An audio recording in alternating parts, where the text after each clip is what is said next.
Sir அவர் கேட்குறாரு, இந்த தொகுதி மறுவரையால் இந்த தென் மாநிலங்கள் பாதிக்கப்படும் அப்படின்ட்டு யார் சொன்னாங்க, எப்போ சொன்னாங்க, எதனால நீங்க இப்படி யாருமே சொல்லாத போது ஏன் நீங்க இப்படி பிரச்சனை பண்ணிட்டு இருக்கீங்கன்னு கேட்கிறாரு. யாராச்சும் சொல்லியிருக்காங்களா, எப்போ சொன்னாங்க அப்படிங்கிறத சொல்லிட்டு நீங்க அதுக்கப்புறமேட்டு நீங்க சாருக்கு பதில் சொல்லுங்க.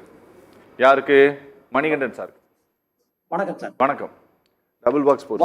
அதாவது பாதகம் செய்வோரை கண்டால் பயம் கொள்ளல் ஆகாது பாப்பா, மோதி மிதித்திடு பாப்பா என்று பாரதி சொன்னார்.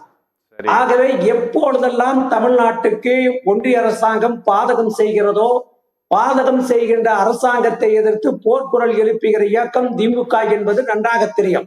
நமக்கு முன்பாக பேசிய ஒரு தோழர் கூட சொன்னார், எப்பொழுது சொன்னார்கள், யார் சொன்னார், ஏன் இப்படி ஒரு பிரச்சாரத்தை செய்கிறீர்கள் என்பதை போல அவர் பேசியிருக்கிறார்.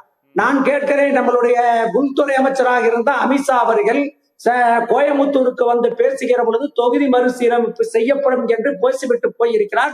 நாங்கள் ஒரு ஐயத்தை எழுப்பியிருக்கிறோம்.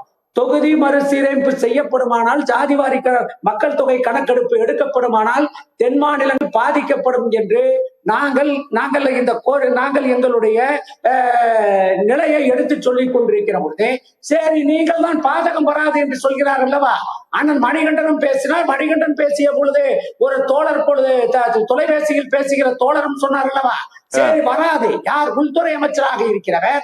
இதோ நாடாளுமன்றத்திலே போய் நின்று கொண்டு தமிழ்நாட்டிலே திமுக இப்படி தென் தமிழகம் பாதிக்கப்படும், தொகுதி குறைக்கப்படும், வீதாச்சார பிரதிநிதித்துவம் குறைக்கப்படும் என்று அவர்கள் போராட்டம் நடத்துகிறார்கள், அவர்கள் வெளியில் நின்று பேசிக் கொண்டிருக்கிறார்கள் என்று அவர்கள் இருக்கிறார்கள். ஆகவே நாங்கள் இந்த தொகுதி மறுசீரமைப்பு செய்கிற பொழுது தமிழ்நாடு பாதிக்காது, விகிதாச்சார பிரதிநிதித்துவம் குறையாது என்று உள்துறை அமைச்சர் சொல்லிவிட்டார் என்று சொன்னால் அடுத்த நிமிடத்தில் நாங்களும் எங்களுடைய பிரச்சாரத்தை நிறுத்திக் கொள்கிறோம்.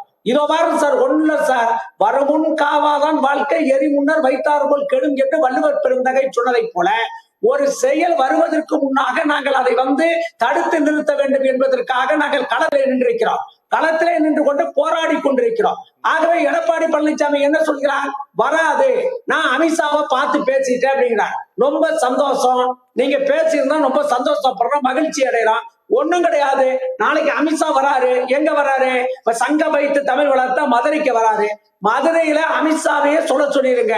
வந்தாரு எடப்பாடி பழனிசாமி, தமிழ்நாட்டில இருந்து விமானத்துல ஏறி, விமானத்துல இருந்து டெல்லி இறங்கி, டெல்லியில 4 கார் மாறிய பிறகு என்னை ரகசியமா சந்தித்த பிறகு தமிழ்நாடு பாதிக்கப்படக்கூடாதுங்க, தொகுதி மறுவரையில தமிழ்நாட்டுக்கு தொகுதி குறைக்க கூடாதுங்க, விகிதாச்சார பிரதித்துவம் குறைக்க கூடாதுங்கன்னு என்கிட்ட எடப்பாடி பழனிசாமி கேட்டாரு.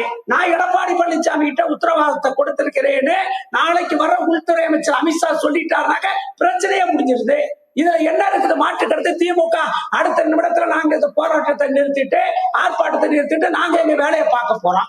ஏங்க ஒண்ணு மட்டும் சொல்றேன், எடப்பாடி பழனிசாமி உரிமைகள் எல்லாம் காவு கொடுத்துதான் தன்னை காப்பாற்றிக் கொள்கிறார். ஒன்றும் கிடையாது. முதலமைச்சர் ஆகணும்னு ஆசைப்பட்டார், சசிகலா காலில விழுந்தாரு.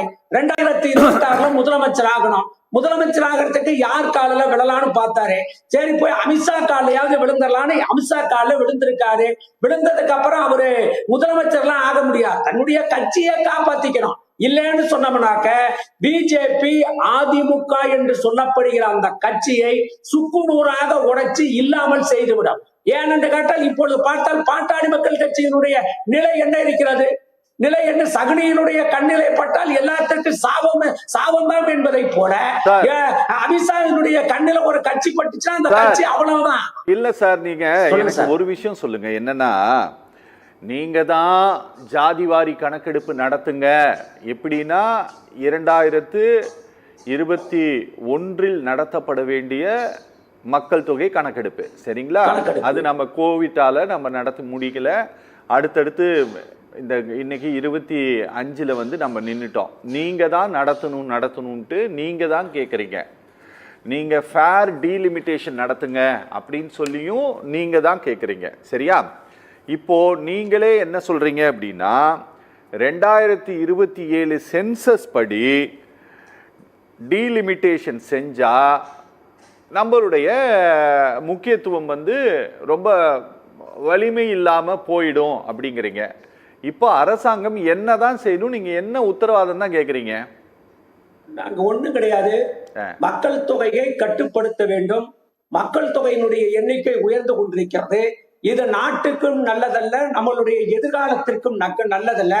ஆகவே குடும்ப கட்டுப்பாட்டு திட்டத்தை இந்தியாவில் இருக்கிற மாநிலங்கள் எல்லாம் அமல்படுத்த வேண்டும் என்று இந்திரா காந்தி அம்மையார் அவர்கள் சார், எனக்கு இந்த பழைய விஷயம் வேணாம் சார். அதெல்லாம் நம்ம கரெக்டா பண்ணிருக்கோம். இல்ல நான் சொல்லிடுறேன் சார், நான் சொல்லிடுறேங்க. பாருங்க, நீங்க தமிழ்நாட்டில் இருக்கக்கூடிய எல்லா கட்சிகளையும் கூப்பிட்டு ஒரு அனைத்து கட்சி சட்டமன்ற உறுப்பினர்கள் கூட்டத்தை கூட்டினீங்க, சரியா?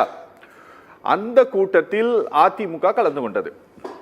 அந்த கூட்டத்தில் நீங்க தீர்மானம் போட்டீங்க.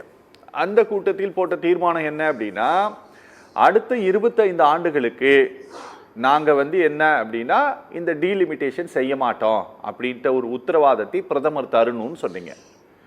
ரெண்டாவது இன்னொன்று நீங்க கேட்டது என்ன அப்படின்னா, பிரதிநிதித்துவத்தை எப்படி கொடுக்கணும் அப்படின்னா, தமிழ்நாட்டிற்கு இன்னைக்கு 543 நாடாளுமன்ற உறுப்பினர்கள் இருக்கிறாங்க.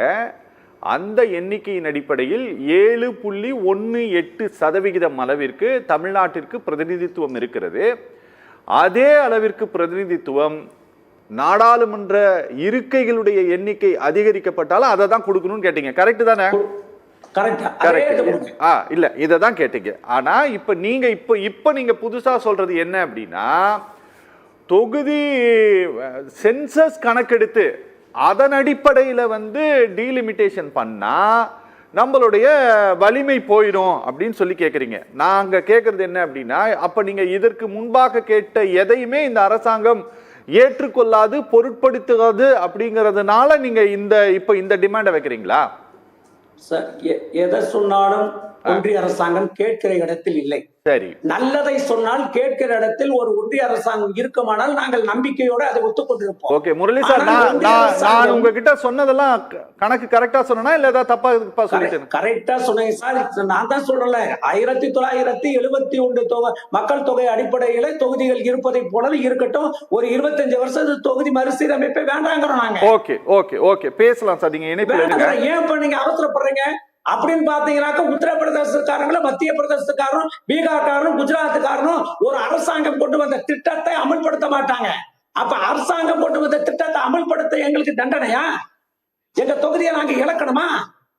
இப்ப தொகுதியிலும் பிரதிநிதித்துவ விகிதாச்சார பிரதிநிதித்துவத்தையும் இழந்துவிட்ட காரணத்தால் பல மாநிலங்கள்லாம் பாதிக்கப்பட்டிருக்கிறது என்பதை நீங்கள் மறந்துவிடக் கூடாது. Okay sir.